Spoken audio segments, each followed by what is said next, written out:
வெல்லலாம், வான் வீதியில் கால் வைக்கலாம், பூலோகமே பேர் சொல்லலாம், சாகாமலே நாம் வாழலாம், போராடினால் நாம் வெல்லலாம், வான் வீதியில்.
நீங்க தேர்ந்தெடுக்கக்கூடிய ஒரு வியாபாரம் நம்மளோட டைரக்ட் செல்லிங், ஜெயிக்கிறதுக்கான பிசினஸ்.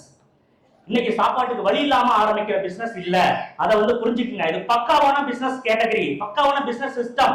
இதை கரெக்டா நீங்க ஃபாலோ பண்ணீங்கன்னா உங்க குடும்பத்துக்கு மிகப்பெரிய ஒரு பாதுகாப்பு இருக்கு. இன்னைக்கு நான் இவ்வளவு இந்த அருமையான ஒரு பிசினஸ் சிஸ்டத்தை உங்களுக்கு நான் நேசிச்சு சொல்லிக்கிட்டு இருக்கேன் அப்படின்னா காரணம் இந்த நாமினி ஃபெசிலிட்டி, குடும்பத்துக்கு பாதுகாப்பு இருக்கு அப்படிங்கிற ஒரு உணர்வை நான் ஏற்படுத்திக்கிட்டதுனாலதான் இந்த பிசினஸ் நான் விரும்பி செஞ்சுட்டு இருக்கேன். மிகப்பெரிய ஒரு பாதுகாப்பு உள்ள வாய்ப்பு. இந்த வாய்ப்பை நீங்க எல்லாரும் முறையா பயன்படுத்துங்க. உங்களோட எதிர்காலம் அழகாகவும் சொல்லி முடிச்சுக்கிறேன். Wish you all the success.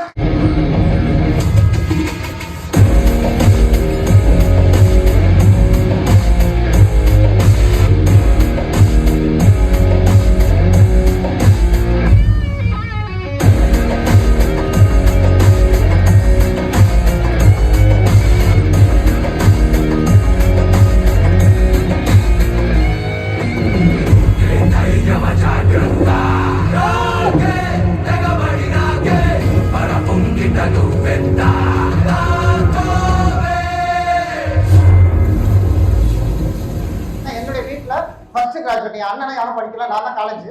So first graduate எப்படியாச்சும் என் ஃபேமிலியை பொறுத்த வரைக்கும் என்னன்னா படிச்சு என்ன பண்ணிடணும், ஒரு வேலைக்கு போயிட்டு எவ்வளோ சம்பாதிக்கணும் சொல்லுவாங்கல்ல, என்ன மேடம், கை நிறைய எவ்வளோ? சத்தியமா எனக்கும் தெரியல. இது மாதிரி நிறைய பேர் சொல்லியிருக்காங்க, நம்ம கேள்விப்பட்டிருக்கோம். கை நிறைய சம்பாதிக்கணும்னா என்னுடைய அம்மா அப்பா என்ன பண்ணாங்க, கஷ்டப்பட்டு எப்படியே என்ன பண்ணிட்டாங்க, படிக்க வச்சாங்க. ஆனாலும் என்னன்னா எனக்கு நான் சொன்ன மாதிரி என்ன இல்லை, வாய்ப்பை கொஞ்சம் மாற்றி யோசிப்போம்னா அன்னைக்கு நான் மாற்றி யோசிச்சோட விளைவு இன்னைக்கு ஏன் தலைமையிலையும் மாற்றி இப்ப வரக்கூடிய அடுத்த நெக்ஸ்ட் ஜெனரேஷன் என்ன பண்ணிருக்கு, மாற்றி கொடுத்துருக்கு. ஸோ கண்டிப்பா நீங்க யோசிங்க.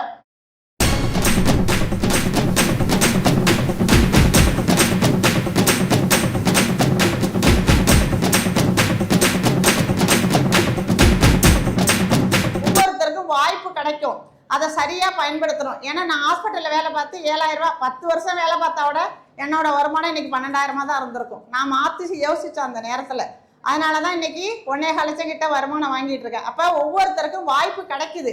கிடைச்ச வாய்ப்பை சரியா பயன்படுத்துங்க. உங்களோட வாழ்க்கையில மிகப்பெரிய மாற்றத்தையும் ஏற்படுத்தலாம், பொருளாதாரத்துல மிகப்பெரிய மாற்றத்தை ஏற்படுத்த முடியும் சொல்லி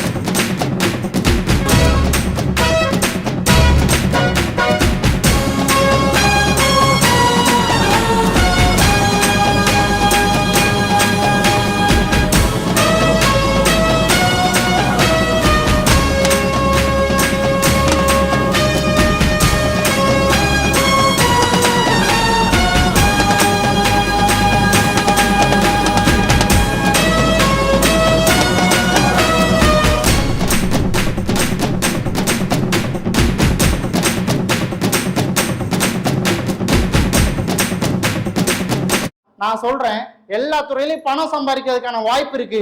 ஆனா மக்களை சம்பாதிக்கக்கூடிய வாய்ப்பு கிரேட் மைலேஜ் மட்டும்தான் இருக்கு, வேற எங்கேயுமே இல்லை. 40,000 வருமானம் வந்துட்டு இருக்க டைம்ல அந்த பிசினஸை விட்டுட்டு இந்த பிசினஸ்க்கு வர்றதுக்கு காரணம் என்ன தெரியுங்களா? காலத்துக்கு ஏத்த மாதிரி நீ மாத்தி யோசிக்கணும் தம்பி. இன்னும் ஒரு 5 வருஷத்துக்கு அப்புறமா மொபைல் கடையில என்ன பண்ணாது இருக்காது.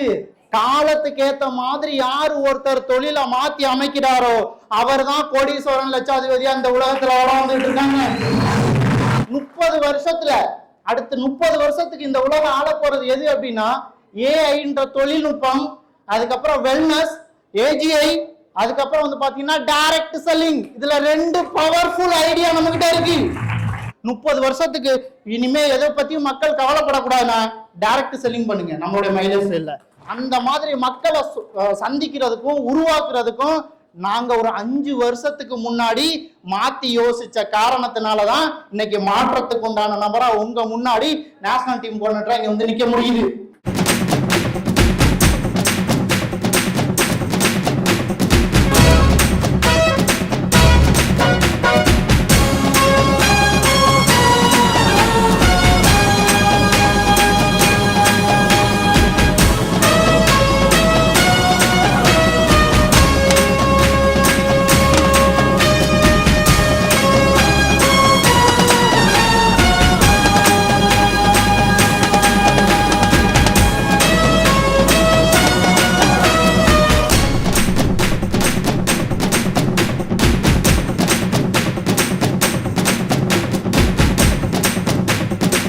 கையில வளையல் போட்டா எப்படி இருக்கும்? அழகா இருக்கும், ரைட்டா? எதுக்கு வளையல் போடுறோம்? அந்த கை அழகா இருக்கிறதுக்கு. விரல் மோதிரம் போட்டா எப்படி இருக்கும்? விரல் அழகா இருக்கும். காலில் கொலுசு போட்டா எப்படி இருக்கும்? கால் அழகா இருக்கும். ஆனா மைலேஜ் டிஸ்ட்ரிபியூட்டர் ஆனா குடும்பமே அழகா இருக்கும். அந்த மாதிரி ஐடி போட்டு பல பெண்களுக்கு ரோல் மாடல் வந்திருக்கக்கூடிய எங்களுடைய பிராண்ட் இன்டர்நேஷனல் டீம் கோஆர்டினேட்டர் மதிப்புக்கு மரியாதைக்குரிய இஸ்லாம் எடுத்த நேரத்துல திருவள்ளுவர் வந்து அழகா குரல் சொல்லிப்பாரு. செய்க பொருளை செருநீர் செருக்க இருக்க அப்படின்னு சொல்லக்கூடிய ஒரு அற்புதமான ஒரு திருக்குறள் சொல்லியிருப்பார் சார் வந்து. அது ஐயா சொல்லியிருப்பாங்க 759 குரல்ல. அதோட விளக்கம் என்ன அப்படின்னா, நிறைய பேர் சூரியவம்சம் படம் பார்த்திருக்கீங்களா? ஆமா சார், ரோசா பூசன் சூப்பரா இருக்குன்னு நினைக்கிறீங்களா? எல்லாரும் சொன்னா அந்த பாட்டி ஆகும் வந்துடும், அப்படித்தானே? அதுல என்னன்னு பாத்தீங்கன்னா, சரத்குமார் சார் வந்து ஒரு மேடத்தை வந்து ரொம்ப விரும்பி லவ் பண்ணுவார், பாத்திருப்பீங்க நீங்க. ஞாயிற்றுக்கிழமை சின்ராசை கையிலேயே பிடிக்க முடியாதுன்ற மாதிரி. ஆனா அந்த அம்மா சின்ராசை லவ் பண்ணல, பாத்திருப்பீங்க. நீங்க இந்த ஆள் படிக்கல, வீட்டுல ஒண்ணும் இல்லாம தெரிறேன், சுத்தி தினாது, அந்த அம்மா காதல ஏத்துக்காது. ஆனா எந்த ஆளை உதாசீனப்படுத்துச்சோ அந்த அம்மா அதே ஆளுகிட்ட போய் வேலை கட்டி நிப்பாங்க, பாத்திருக்கீங்களா?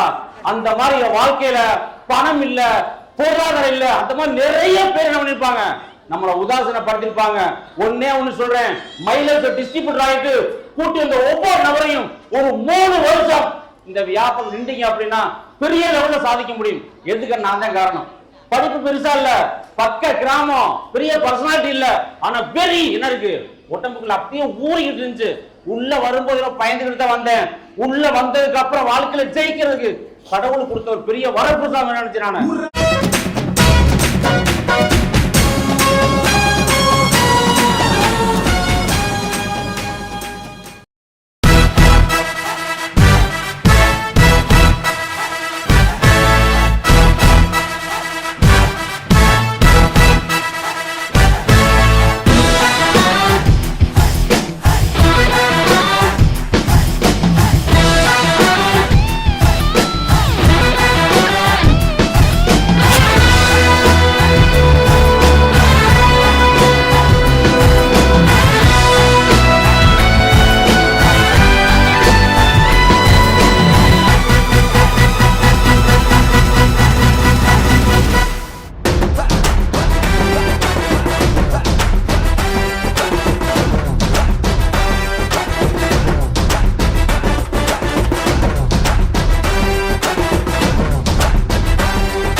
ஜெயிக்கிறதுக்கு எல்லாருக்கும் வாய்ப்பு கிடைக்குதுங்க.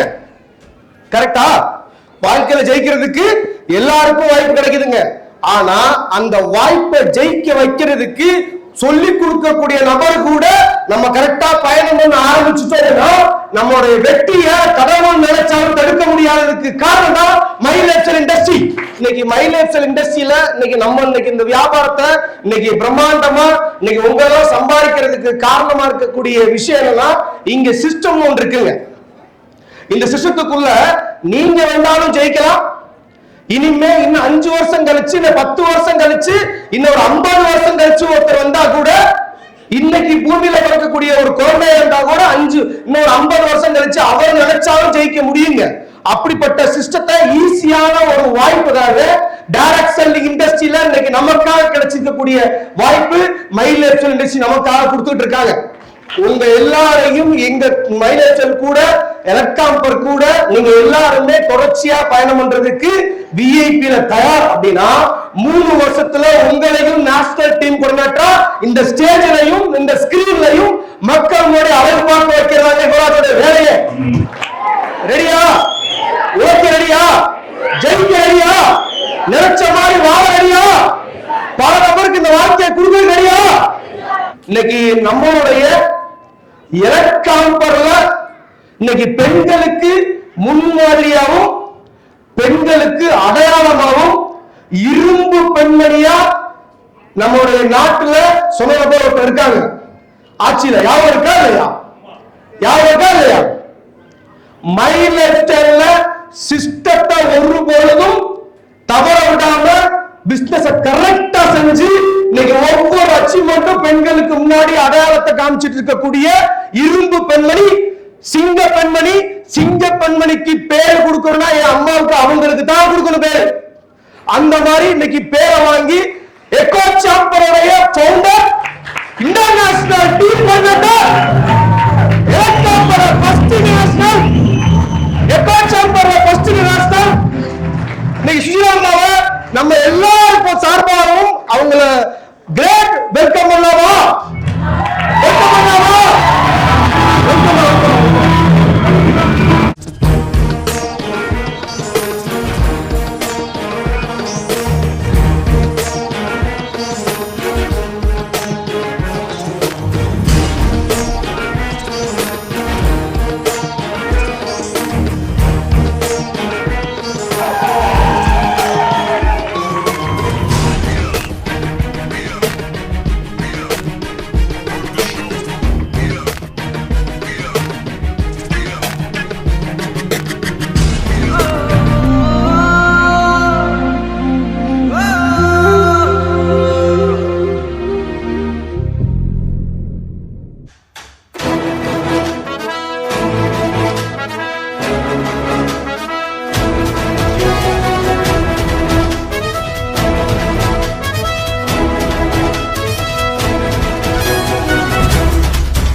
மீட்டிங் பாயிண்ட் தான் பிடிக்குதுன்னு சொல்றேன்னா, நான் போன மீட்டிங் பூரா 90% லேடிஸ் மட்டும் தான் இருப்பாங்க.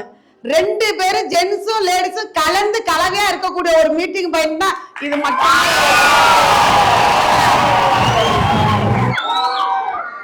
ஏன் சொல்றேன்னா, நிறைய லேடிஸ் வந்திருக்கீங்க, நிச்சயம் ஆயிட்டால சந்தோஷப்படுவோம். ஆனா பேய்கிட்ட இருந்து பிசாசிட்ட மாட்டிக்க போறோம்னு கல்யாணத்துக்கு அப்புறம் தான் தெரிய வந்தது. ஏன்னா லேடிஸ் நிறைய பேர் இருக்கீங்க, எனக்கு படிப்பு நாலேஜ்ல வீட்டுக்காரன் ஹோட்டல் மாஸ்டர் பையன், பெரிய பேக்ரவுண்ட் எல்லாம் கிடையாது. அப்பா வீட்டுல பால் வியாபாரம், ஹஸ்பண்ட் ஹோட்டல் ஒர்க் பண்ணாங்க. பெரிய கனவுகள்லாம் ஒண்ணும் இல்ல. ஒரே ஒரு கனவு, ஏதாவது ஹஸ்பண்டுக்கு சுமையா இல்லாம ஏதாவது ஹெல்ப் பண்ணணும் அப்படிங்கிற மாதிரி. வீட்டுக்காருக்கு கல்யாணத்துக்கு அப்புறம் பாத்தீங்கன்னா பூ கட்டியிருக்கேன், மெழுகு பத்தி போட்டிருக்கேன், புடவை வித்திருக்கேன், இட்லி வரம் பார்த்திருக்கேன், சீட்டு பிடிச்சிருக்கேன். வாழ்க்கையில நிறைய உழைக்கிறதுக்காக நிறைய ரிஸ்க் எல்லாம் எடுத்து, ஆனா வாழ்க்கையில எந்த மாற்றமும் கிடையவே கிடையாது. அப்பதான் மைலேஜ் வந்துச்சு பெருசா. இன்னைக்கு நீங்க எவ்வளவு பேருக்கு பொறாமையா இருக்கு இப்படி பார்க்கும்போது? பொறாமை இல்லையா? எனக்கு இருந்துச்சு. 11 வருஷத்துக்கு முன்னாடி ஒருத்தரை பார்த்துட்டு கைத்தட்டுனாங்க. நான் சொன்னேன், நீ சீலிங் அடிக்கிறதுக்கு என்னையா கை தட்டுற, உன் கையை நீனே தட்டுகையான்னு. அப்பதான் என்னோட லீடர் சொன்னாரு, நம்ம எல்லாருமே சினிமா பாக்குற பழக்கம் இருக்கு, கிரிக்கெட் விளையாடுறதுக்கு ஒருத்தர் கை தட்டுறோம், எல்லாருக்குமே கை தட்டுறோம், ஒருத்தருக்கு ஓட்டு போடுறோம். ஒருத்தர் ஜெயிக்கிறாரா, கூட்டத்தையே ஜெயிக்க வைக்கிறாரா? என்கிட்ட என் லீடர் சொன்னாரு, நீ சினிமா எல்லாம் பார்த்து யாரோ ஜெயிக்க வச்சிருக்கோம் தலைமுறையா. இந்த 1 நபருக்கு சீலிங் அடிச்சிருக்காங்க, அவங்களுக்கு நீங்க கை தட்டுங்க, நாளைக்கு உங்களுக்கு தட்டு கண்டிப்பா கிடைக்கும் அன்னைக்கு சொன்னார். ஏன்னா எல்லா இடத்துலயும் பொறாமப்படுவோம், ஆனா ஜெயிக்கிறதுக்கு வாய்ப்பு போறாம நம்மளும் படுவோம், அவரும் அழிஞ்சிருவார், நம்மளும் அழிஞ்சிருவோம். உண்மையா பொய்யா? ஆனா மைலேஸ்டர்ல மட்டும்தான் உண்மையான பொறாமப்படுங்க அத்தனை பேருமே இந்த இடத்துக்கு வர முடியும். ஏன்னா நான் பால்சாரை பார்த்து பொறாமப்பட்டேன். இன்னைக்கு அவரே மாரியே இன்னைக்கு நான் வந்திருக்கேன்னா அதுக்கு காரணம் பால்சாரை பார்த்து பொறாமப்பட்டது ஒண்ணுதான். இவரே மாரியே நடந்து வரப்ப மாலை போடணும், பூ தூவணும், கதவு திறந்து விடணும், தண்ணி பாட்டில் திறந்து விடணும், கூலிங் கிளாஸ் போடணும், கோட்டு போடணும்னு எப்ப இன்னைக்கு கண்ட கனவு இல்ல. அப்துல் கலாம் ஐயா சொன்னதுதான், உன்னை எந்த விஷயம் தூங்க விடாம பண்ணுதோ அதுதான் உன்னோட வெற்றி அப்படின்னாரு. தூங்கும் போது வருவது கனவல்ல, உன்னை தூங்கவே விடக்கூடாது அப்படின்னாரு. அந்த கனவை நான் மைலேஸ்டலுக்கு வந்துதான் கத்துக்கிட்டேன். இந்த இடத்துல நிக்கிறேன்னா அதுக்கு 100% இந்த பேரு, இந்த புகழ், இந்த மரியாதை, இந்த அந்தஸ்து அத்தனையும் போய் சேர வேண்டியது என்னோட புருஷனுக்கு மட்டும்தான். ஃபுல் சப்போர்ட் பண்ணிருக்காங்க. ஒரு மிடில் கிளாஸ்ல தாங்க நிறைய சண்டைகள் வருது, நிறைய பிரச்சனைகள் வருது. சத்தியமா சொல்றேன், இங்க இருக்கிற மொத்த லேடிஸ் இருக்கீங்க, ஈகோ கண்டிப்பா, விட்டு கொடுக்கிற தன்மை, பொறாம போனா கோபம் வர்றது இருக்கா இல்லையா? இங்க இருக்கக்கூடிய அத்தனை லேடியோட கோபமும் ஒண்ணுதான், என் கிட்ட இருக்கிற கோபம் ஒண்ணுதான். நான் இந்த பிசினஸ் செட்டு ஆகவே மாட்டேன். லேடிஸா இருந்தாலும் ஜெயிச்சிருக்க மாட்டேன். என்னைக்கு லேடிஸோட குணத்தை கொஞ்சம் கொஞ்சமா மாத்தி லீடருக்கான தகுதியை வளர்த்துக்கிட்டோம், உங்களுக்கு முன்னாடி ஹீரோ மாதிரி நின்றுருக்கேன். கஷ்டம் இல்லாம எங்க இருக்கு நீங்களே யோசிங்க. சக்தி மசாலா முதல்ல கட்ட பையில அள்ளிக்கிட்டு வீடு வீடா தெருவா போறப்ப அவருக்கு கஷ்டம் இல்லையா? இன்னைக்கு பிராண்ட் ஆயிட்டாரா இல்லையா? எல்லாருமே பிராண்ட் போட்டாங்க, நிறைய பிராண்ட் அவளு நடுப்புற மைலேஜ்ல வச்சிருந்தாங்க. எல்லா பிராண்டுக்கும் ஒரு ஓனர் தாங்க. உண்மையா பொய்யா? அந்த பிராண்டுல அவர் மாசாவரத்துக்கு நிறைய ஸ்டாப்புகளை வச்சு ஆயிரக்கணக்கான ஸ்டாப்பை வச்சு ஒருத்தர் மாசாவராருங்க. ஆனா மைலேஜ் இருந்துச்சு, அது உள்ள லோகோ இருந்துச்சு. ஆனா மைலேஜ் எப்படி தெரியுமா? மைலேஜ்ல பார்ட்னர் ஆகிற அத்தனை பேருமே பிராண்ட் ஆக்குறதா மைலேஜோட குணமே. உங்க லீடர் கைய பிடிச்சி 3 வருஷம் யாரெல்லாம் சுத்துறீங்களோ அத்தனை பேரும் கோடீஸ்வரன் தான். ஈஸியா இருக்காதுங்க, ஈஸியா வாழ முடியாது. நம்மளும் சமுதாயம் தான். நான் இந்த பிசினஸ் இல்லாம இருந்தா இன்னொருத்தவங்க தப்பாதான் சொல்லுவேன், தப்பாதான் பார்ப்பேன். இது இயற்கை. இந்த உலகம் ஜெயிச்சிருவேன் சொன்னா நம்பாதுங்க. ஜெயிச்சிட்டு வந்து சொல்லுங்க.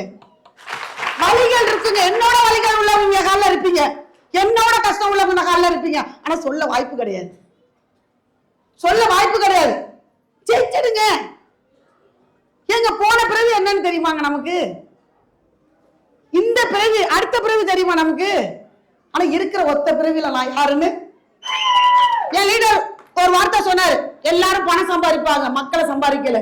சில பேர் தான் மக்களை சம்பாதிக்கிறாங்க. அரசியல்வாதி, சினிமா இண்டஸ்ட்ரி, கிரிக்கெட் இண்டஸ்ட்ரி, ஒரு நகை கடை, ஒரு ஜவுளி கடை, மக்களை வச்சு சம்பாதிக்கிறாங்க. மக்கள் யாரும் சம்பாதிக்கல. மைலேஜ்ல வரக்கூடிய மக்கள் அத்தனை பேருமே சம்பாதிக்க வைக்கலாம். நிறுவனம் இந்த பிசினஸ்ல என்ன வேணாலும் நீங்க ஜெயிச்சிடலாங்க. படிச்சிருங்க, படிக்காம இருங்க, லேடிஸா இருங்க, ஜென்ஸா இருங்க. ஒன்னே ஒண்ணு, 4 பேரை சேர்த்து வச்சுக்குங்க, 4 பேரை ஒற்றுமையா வச்சுக்குங்க, விட்டு கொடுத்து போங்க. இங்க சொல்றது அங்க சொன்ன இந்த பிசினஸ்ல ஜெயிக்க நீ என்ன, நீ 4 பேர் வந்திருக்க, நீ என்ன டீ வாங்கி கொடுக்கறது, நான் என்ன காசு கொடுத்தேன், நீ ஏன் கொடுக்கல கேட்காதீங்க. லீடர் உங்ககிட்ட போன் அடிக்குன்னு நினைக்காதீங்க. நீங்க உண்மையா ஒர்க் பண்ணுங்க, லீடர் உங்க வீட்டுல வந்து நிப்பாங்க. ஒவ்வொரு லீடரும் உண்மையா ஒர்க் பண்ணுங்க. முதல்ல நீங்க தோக்க வேண்டிய இடமா உங்க வீடு மட்டும்தான். மைலஸ்ல நீங்க ஜெயிக்கணும்னா முதல்ல வீடுதான். அது ஹஸ்பண்டா இருந்தாலும் சரி, ஒய்ஃபா இருந்தாலும் சரி, பையனா இருந்தாலும் சரி, மாமியாரா இருந்தாலும் சரி. இந்த உலகம் இயங்குறதே பாசங்கிற ஒண்ணுக்கு தான். நீங்க பாசத்தை கொடுங்க, பல மடங்கு உங்களுக்கு திருப்பி வந்துடும். இந்த பிசினஸை நேசிங்க, இந்த பிசினஸை கத்துக்குங்க, இந்த பிசினஸை கொஞ்சம் கொஞ்சமா புரியுங்க. நீங்க யாரு கண்ட்ரோல்ல இருக்கீங்களோ அவங்களை கொண்டு மீட்டிங் டைம்ல உட்கார வைங்க. ஏன் பொண்டாட்டி எடுத்துக்கிற பிசினஸ் நல்ல பிசினஸ்னா அவங்க உணரணும். என் ஹஸ்பண்ட் எடுத்திருக்கிறது நல்ல பிசினஸ் அவர் உணரணும். என் மருமக எடுத்திருக்கிற பிசினஸ் நல்ல பிசினஸ் உணரணும். என் பையன் எடுத்துக்கிற நல்ல பிசினஸ் உணரணும். உணர்ந்துட்டா நீங்க ஜெயிச்சிடலாம். இந்த ஒரே பாயிண்ட், இந்த உலகத்தை விட்டு போறதுக்குள்ள நான் யார் நிரூபிக்கணுங்கிற என்னோட கமிட்மெண்ட். ஜெயலலிதா அம்மா மாரி, காமராஜர் மாரி, அப்துல் கலாம் ஐயா மாரி, கலைஞர் மாரி, ஜெயலலிதா அம்மா மாரி பாடிங்கிற பேரை எடுத்துட்டு செத்துறக்கூடாது. நான் செத்தாலும் மேல செத்து போயிட்டாங்கிற பேர் இருக்கணும். நான் இல்லாத 1 லட்சம் பேர்த்த பிசினஸ் என் மூஞ்சா கட்டுறாங்க. படிக்காத மக்கும் கோடீஸ்வரி. நான் செத்தானா 1 கோடி பேர்த்த கட்டுவாங்க. போட்டோ இந்த உலகம் அழிகிற வரைக்கும் என் போட்டோ அழியக்கூடாது. என்னோட கமிட்மெண்ட். கண்டிப்பா நல்லா பண்ணுங்க, சூப்பரா பண்ணுங்க. உண்மையிலே சொல்றேன், உங்களை பார்த்தல நான் ரொம்ப ஹாப்பி. நீங்க அத்தனை பேருமே எண்ணி 2 வருஷத்துல, அதிகபட்சம் 3 வருஷத்துல நீங்க அத்தனை பேருமே ஐடிசி ஆகணும்னு சொல்லி இதோட டைம் சொல்லி முடிச்சுக்கிறேன்.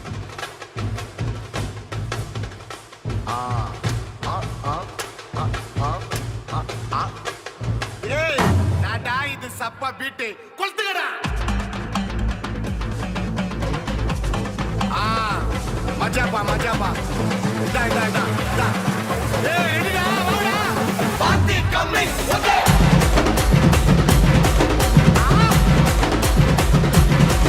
ஓகே.